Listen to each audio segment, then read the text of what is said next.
A quarta e última postagem sobre o tribuno negro Feliciano André Gomes. Assim que a Lei 13 de Maio foi sancionada, os africanos do Recife, representados por Feliciano André Gomes e Manuel da Mota Monteiro Lopes, foram cumprimentar o presidente da província e aí André Gomes e Monteiro Lopes falaram para o povo da varanda do palácio. De lá foram para a Rua do Vigário, na freguesia do Recife, onde o médico abolicionista Barros Sobrinho tinha um consultório e João Ramos, também abolicionista, um escritório. Eles foram agradecer aos dois líderes abolicionistas por todo o auxílio prestado à causa, não é? Barros Sobrinho e João Ramos fundaram duas das principais sociedades emancipacionistas em Pernambuco. O primeiro fundou o Clube Abolicionista e foi seu presidente durante toda a sua existência. O segundo, além de ter fundado a Sociedade Nova Emancipadora, fundou o Clube do Cupim, a instituição subterrânea extralegal responsável por acoitar e auxiliar os escravizados que optavam pela fuga ao invés de esperarem ou negociarem a sua alforria.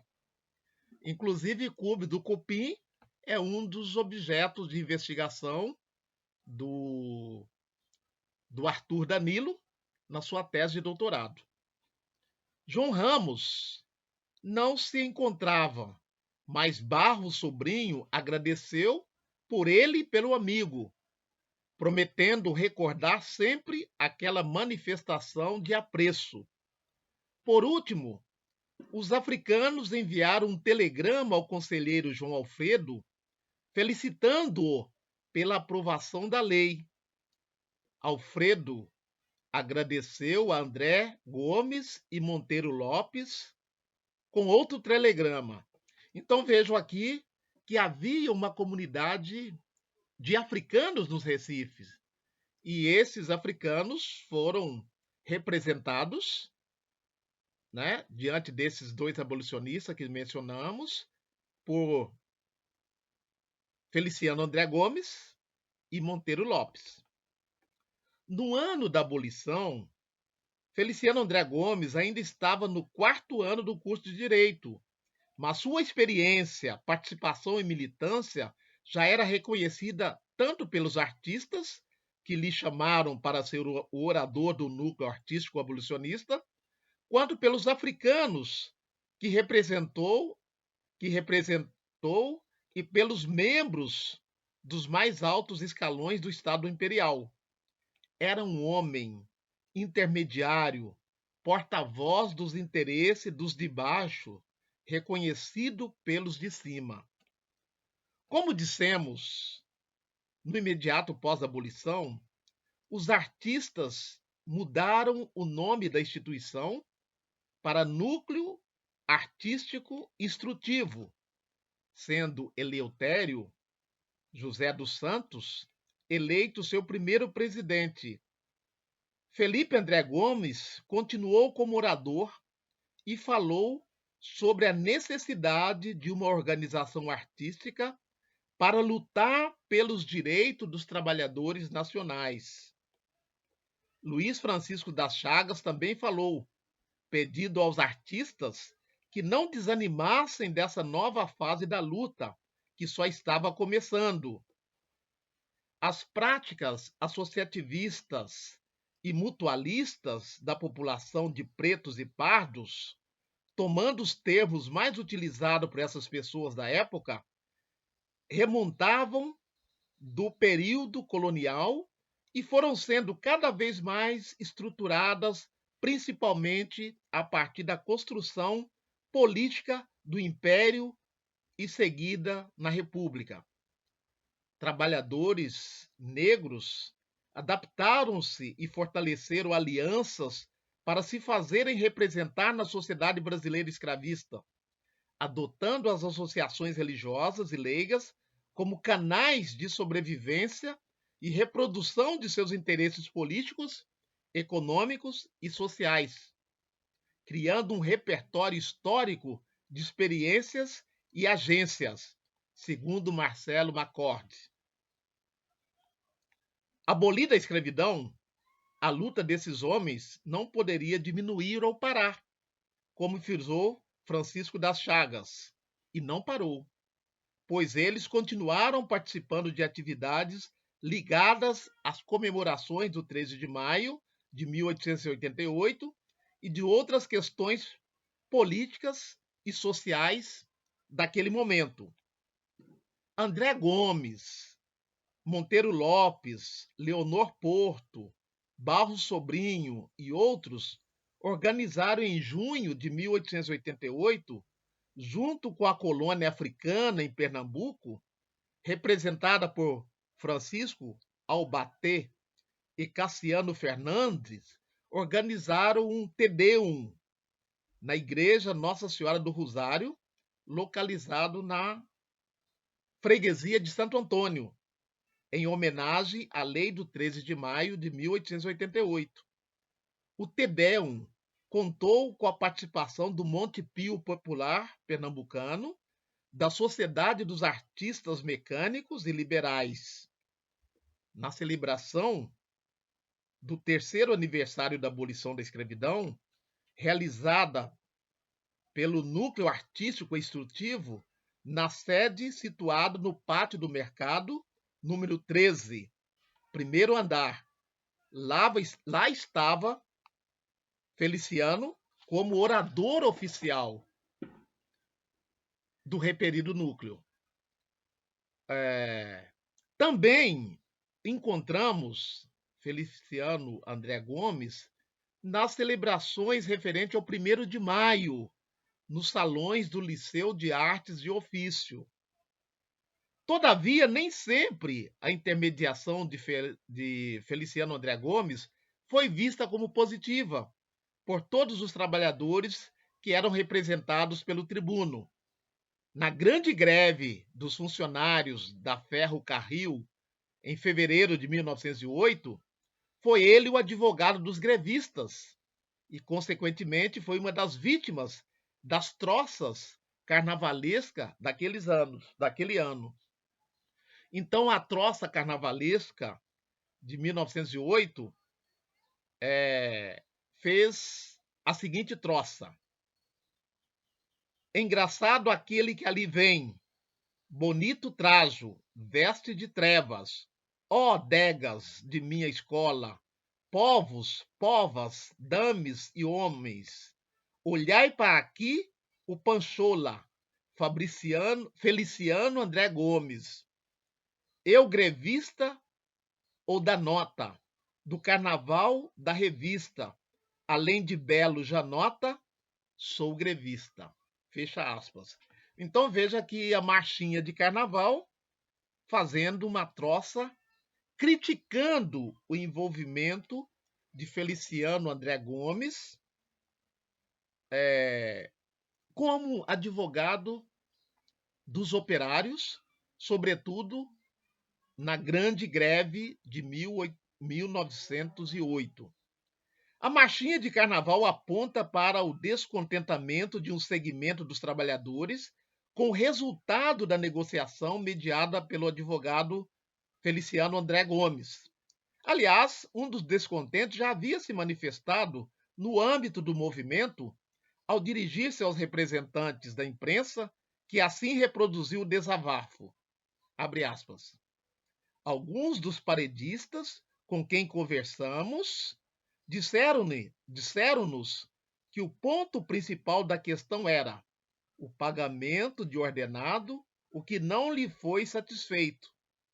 Um deles chegou a dizer-nos: domingo de carnaval vem aí. Então veja que alguns grevistas descontentes já tinham dito à imprensa que iriam fazer uma manifestação contra o advogado Feliciano André Gomes, porque o resultado da greve não os contentou, ou não contentou um segmento dos grevistas. Por outro lado, Feliciano conseguiu que não houvesse demissão dos líderes do movimento, a extinção das multas e as conquistas de outras cláusulas não econômicas. Mas, ao que parece, não foi o suficiente para atender o desejo de todos os trabalhadores da referida empresa. Filho de africano livre, Feliciano teve presença constante na confraria de Nossa Senhora de Rosário da freguesia de Santo Antônio. Quando de seu falecimento, a referida confraria reuniu-se e decidiu oferecer à igreja para depositar o cadáver daquele que fora irmão e benfeitor da mesma. Então, como conclusão, nós dizemos o seguinte: como esclarecemos no início desse artigo que eu reproduzo aqui nesse canal, não tivemos a pretensão de cerrar as portas da investigação sobre a vida do tribuno negro. Pelo contrário, nosso propósito foi tão somente dar uma visibilidade mínima, abrir as portas a esse senhor que, como tantos outros intelectuais negros, sofreu e lutou contra o racismo, contra as diversas tentativas de invisibilização histórica. É verdade que, com o advento dos estudos sobre o pós-abolição e com a perspectiva teórica e metodológica da história social da escravidão no Brasil, sobretudo a partir da segunda metade dos anos 80, do século XX, e de uma história social da liberdade potencializada pelo campo dos estudos de emancipações e pós-abolição, novos personagens entraram em cena. Esse artigo, essa comunicação, é uma modesta contribuição. No caso específico de Feliciano André Gomes, o objetivo, como já mencionamos, foi apresentar dados preliminares de uma pesquisa que se encontra em desenvolvimento e que nos revelou, além do presente momento, que além dele, seu irmão Vicente André Gomes, que se tornou médico, seus filhos, netos e bisnetos ascenderam socialmente aproveitando-se dos canais abertos pelas associações e pelas instituições educacionais, seguindo os passos tanto de Feliciano André Gomes quanto de seu irmão Vicente. A ação de Feliciano André Gomes, que chega a ser comparada por seus alunos a um branco, demarca sua luta por ocupar espaços que historicamente estiveram reservados àquela parcela da população e, consequentemente, o seu sucesso. O advogado representante dos escravizados e dos africanos, posteriormente dos trabalhadores nacionais, circulou e dialogou tanto com os homens de cima quanto com os de baixo, devido à sua influência e atuação circular nos diversos espaços de poder da época. Fundação de Direito do Recife, Faculdade de Direito do Recife, Liceu de Artes e Ofício, Núcleo Artístico Abolicionista, Assembleia Legislativa de Pernambuco, etc. Feliciano André Gomes conseguiu não somente se estabelecer como uma liderança negra na sociedade pernambucana, como ajudar sua família na mesma empreitada. Da documentação investigada até o momento, com ênfase nos periódicos, fica evidenciado que, não tendo filhos, Feliciano deu apoio incondicional aos seus sobrinhos, João André Gomes, Severino André Gomes e José André Gomes, filho de Claudiano André Gomes e Teresa de Jesus Gomes. Mas essa questão será desenvolvida com aprofundamento nas pesquisas que estamos avançando.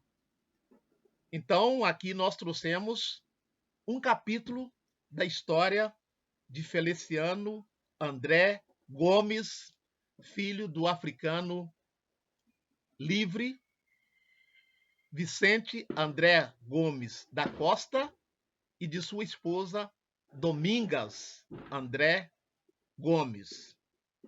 Vocês que estão nos acompanhando podem estar ouvindo agora o barulho que vem lá da rua, os gritos e os fogos de artifício, porque hoje, 24 de novembro de 2022, enquanto eu gravo essa postagem, está acontecendo o jogo do Brasil. Eu deduzo que o Brasil deve ter feito algum gol, porque a alegria que vem das ruas nos dizem isso. Grande abraço, continue conosco, Africanidades Conectadas. Axé.